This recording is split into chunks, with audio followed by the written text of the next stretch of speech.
Shinya Tsukamoto, mademoiselle, 23 ans, elle est étudiante aux Beaux-Arts, d'origine japonaise. Elle a des œdèmes des membres inférieurs et elle vient consulter. Elle a une photosensibilité ancienne. Là, ça commence à être lourd. Hein. Elle fume 2 paquets de cigarettes mentholées par jour. Bip! Elle fume. Et a pour un traitement une contraception par trinordiol. Rebip! Elle rapporte une acénie croissante. Ok, elle a pris 5 kilos. Elle a une chute diffuse de ses cheveux et des arthralgies matinales des mains et des poignets. Bon. L'examen clinique retrouve une pression à 120-70 avec un pouls à 70 BPM. Elle est subfébrile. Il y a des œdèmes des membres inférieurs déclives qui prennent le godet et elle a quelques ulcérations buccales. Le reste de l'examen est sans particularité. Bandelette urinaire, 4 croix de sang, 4 croix de prot, le reste rien. J'aurais pu rajouter un petit loco peut-être, mais non. Allez, question 1. Quel élément anamnestique devez-vous faire préciser par cette jeune femme afin d'interpréter correctement les résultats de la bandelette urinaire? Exactement. Des gens qui sont enflammés sur des bandelettes urinaires, c'est des femmes qui avaient leurs règles. Alors, sachant que la patiente a réalisé il y a 3 mois un bilan sanguin, vous appelez le laboratoire pour récupérer les résultats suivants. Alors, vas-y, tu me les énumères et tu me dis en passant ce qu'elle a. Ça sera plus rigolo. C'est sûr. Donc, elle a une insuffisance rénale apparemment aiguë. Elle a une hypoprotidémie, une hypoalbuminémie, une anémie régénérative, un hormocytaire. Comment? Enfin, macrocytaire. Discrètement macrocytaire, c'est important.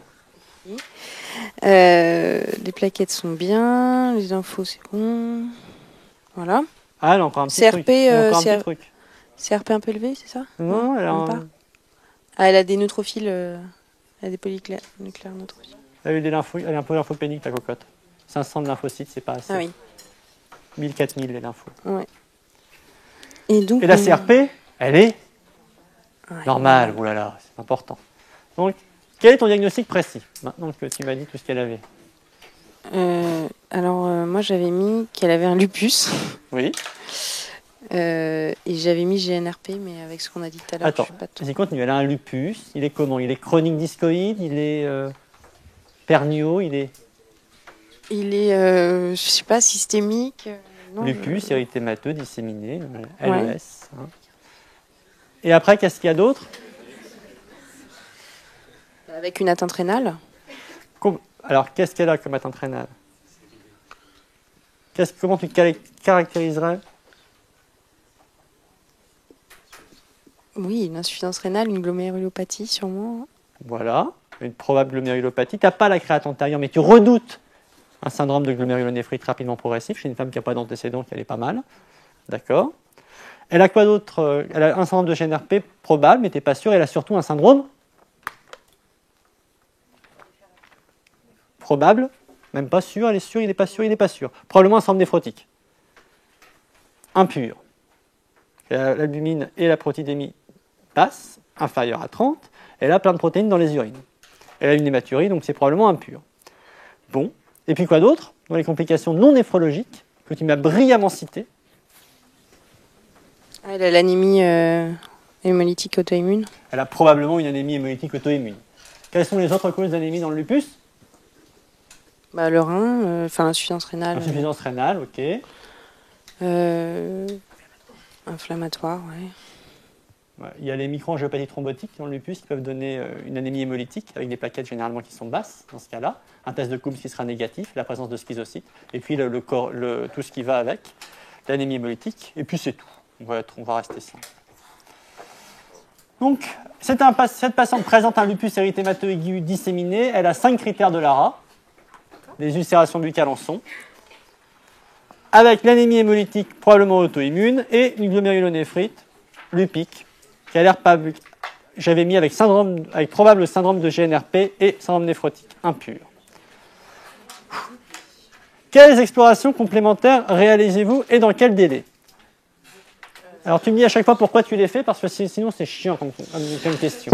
Donc pour le lupus, dans un premier temps, bilan diagnostic, on va lui faire un bilan auto-humain avec des FAN, des anti-DNA natifs. On peut lui faire une complémentémie, C3, C4, CH50. Un profil protéique. Voilà pour le lupus. Ensuite, elle a, en plus de ça, c'est RP négatif, donc pour son lupus, une écho-cœur et une radio de thorax.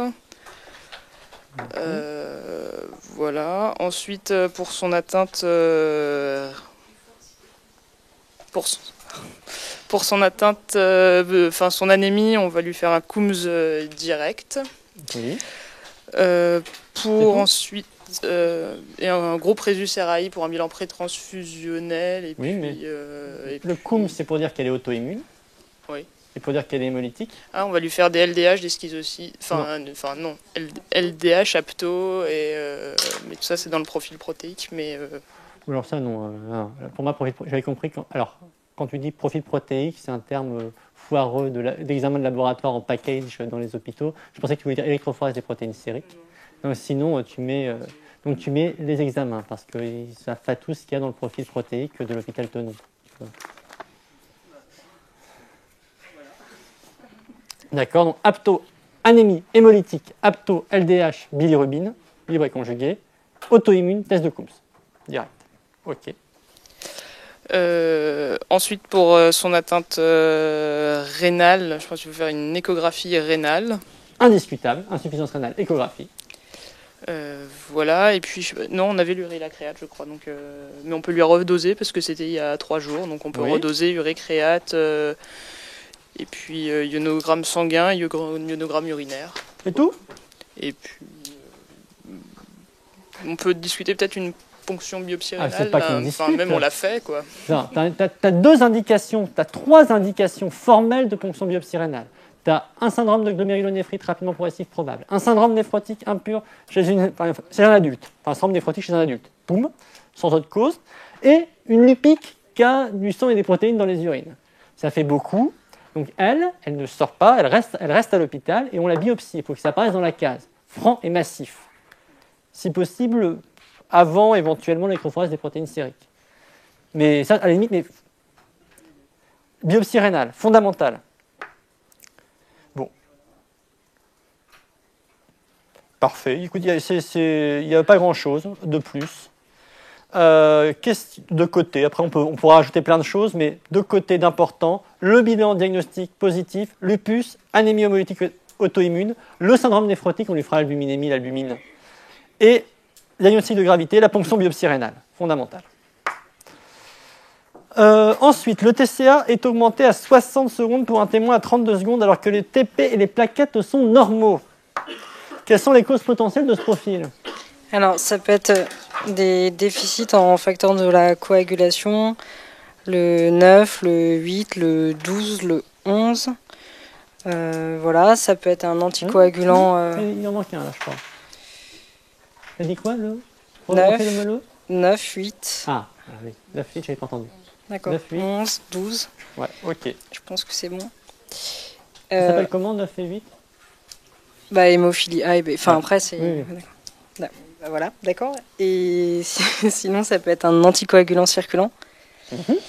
Dans son cas, c'est probablement ça, d'ailleurs. Ah, il t'en manque un.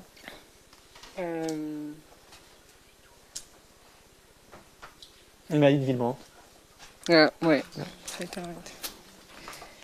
Ok. Et voilà, et après... Anticoagulant circulant, ok. Voilà, donc pour le confirmer, on fait le TCA corrigé.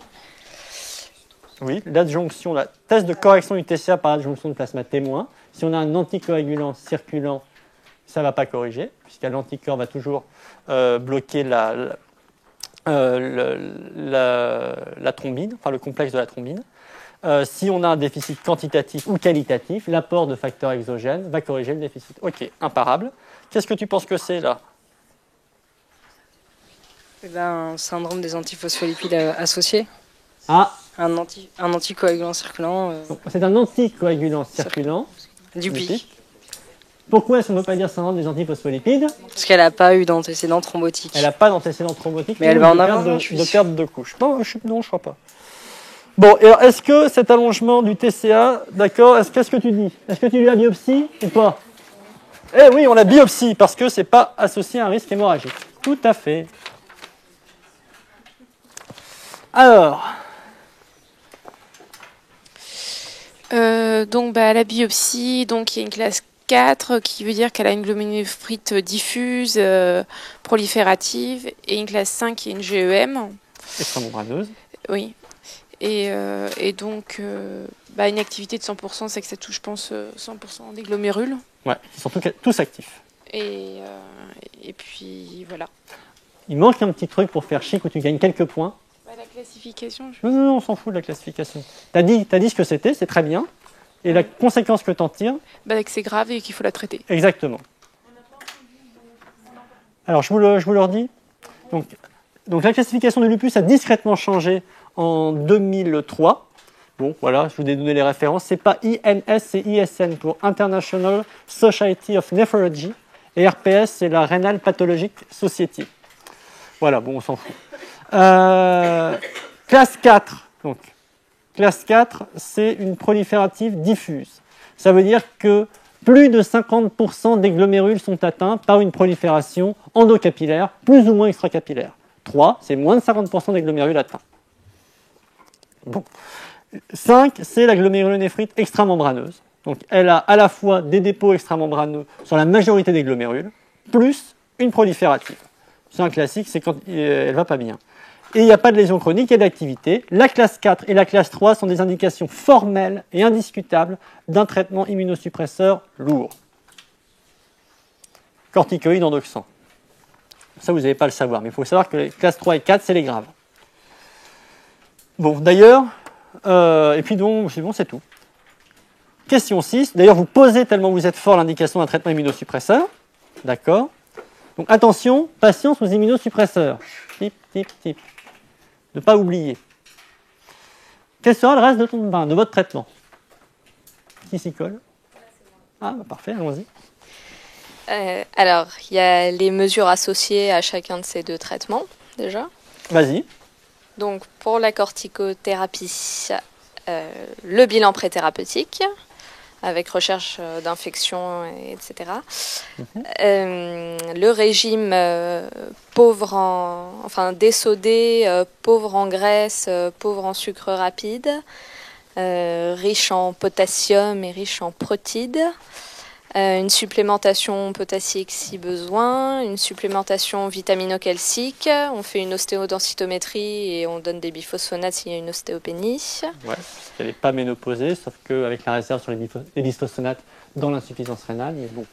Ok, parfait. Voilà. Et pour le cyclophosphamide, on lui dit de ne pas se mettre au soleil. Ah non, c'est pour photosensibilisant ça. Ah, non, c'est pas pour photosensibilisant, oui. C'est pour les complications. C'est pour le lupus, quoi. C'est pour le lupus que tu dis de ne pas se mettre au soleil. C'est aussi pour éviter les complications. Les cancers cutanés associés aux immunosuppresseurs, c'est surtout vrai avec les traitements immunosuppresseurs chroniques et transplantés. Enfin, mais par contre, là, si tu mets pas ce que je l'ai mis, c'est pas un 0, mais protection solaire, c'est coté sur un lupus. Là, c'était pour le cyclophosphamide. Il y a eu des points. Ok. Allez, ensuite.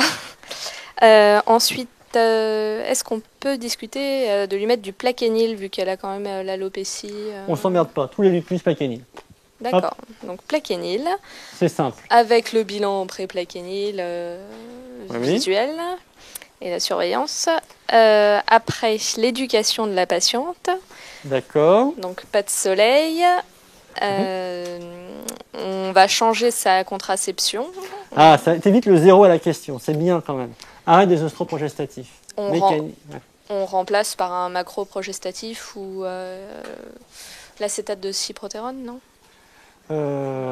Progestatif, non, je pense non. C'est le macroprogestatif ou contraception mécanique.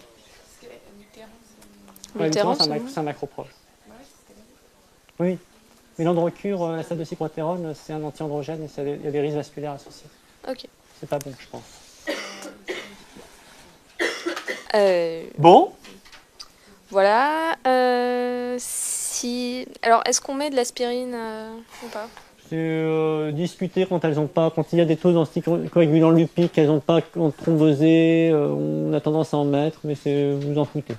D'accord. Il y a des choses beaucoup plus importantes qui manquent. Éviter le stress. Hein? Dans les facteurs déclenchants. Oui, éviter le stress. Oui. Après l'avoir biopsié, ne pas avoir d'enfant. Non, mais de façon non, mais générale, quoi. Ok. On leur dit de se reposer quand même. Ouais, Hein. ok, ça roule. Bah écoutez, je sais pas, sinon à part la surveillance. Rappelons qu'elle a quand même un syndrome néphrotique avec une insuffisance rénale qu'on fait une conf de néphro. Ça peut être utile. Oui, non, mais comme j'ai pas lu le dossier, je sais Ah pas bon, trop. on a dit à un moment ou à un autre, je crois qu'elle était ouais. néphrotique, qu'on lui biopsiait là, tout ça. Donc, D'accord, bah, hop, si, elle on sort la a, cale. si elle a un syndrome néphrotique, du coup, on va la restreindre en sel, ça on l'a dit déjà. Traitement symptomatique, restriction modérée hydrique, diurétique de Lens. Pour la protéinurie des IEC. Tout à fait, IEC.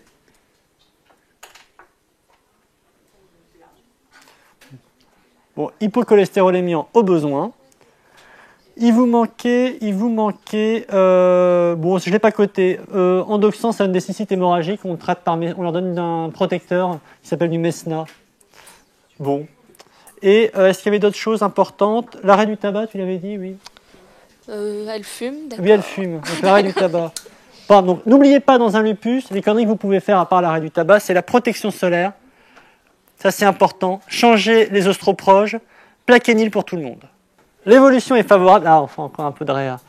L'évolution est favorable. 1 an après, vous revoyez en urgence la patiente qui présente depuis 3 semaines des œdèmes des membres inférieurs et depuis 1 semaine, des douleurs thoraciques fluctuantes. Et elle n'est pas bien ce jour. Elle est adressée dans le service. Elle a 80-40, un pouls à 120, anxieuse, extrémité froide. Elle a une jugulaire qui arrive là, avec un reflux hépato-jugulaire, et l'auscultation pulmonaire est claire. Elle a une tachycardie sinusale à 120 BPM. Quel diagnostic évoquez-vous? Classique.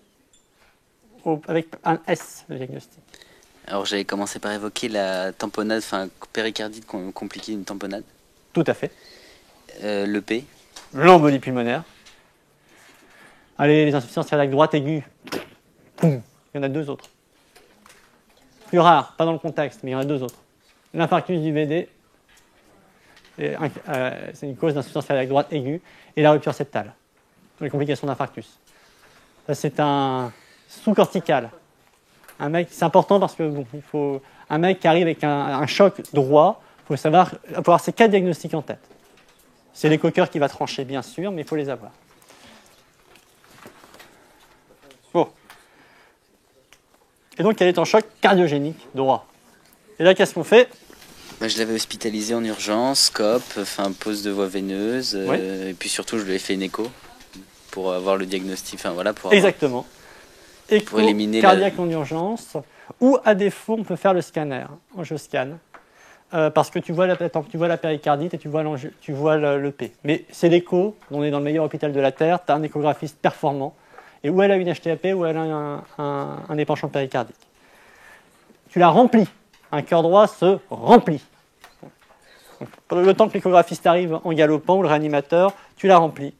Voilà. Et c'est une tamponnade, drainage chirurgical, enfin drainage, ponction ou drainage chirurgical. Et sinon, si elle a une EP, tu fais quoi? Traitement, héparinothérapie, fibrinolyse. Oui, thrombolyse d'abord. Et après, héparinothérapie. Tout à fait. Et quand tu la thrombolises, qu'est-ce que tu fais pas? Tu fais pas le bolus d'héparine initialement. Il y a un bolus d'héparine qui fait 100 unités kilo de bolus quand tu fais une héparinothérapie pour une EP, et tu ne la fais pas quand tu la thrombolises. Voilà. Bon, voilà. Ça va, on est dans les temps. Il y a des questions sur ce dossier un peu éprouvant aussi de lupus. C'est des dossiers qui peuvent être longs, un peu compliqués, les dossiers de néphro avec de la maladie systémique. Enfin, tous les dossiers avec de la maladie systémique posés par un mec qui aime bien un organe particulièrement. Il faut prendre le temps d'y répondre. C'est souvent pas très... C'est un endroit où on perd des points codement sur les trucs qu'on sait.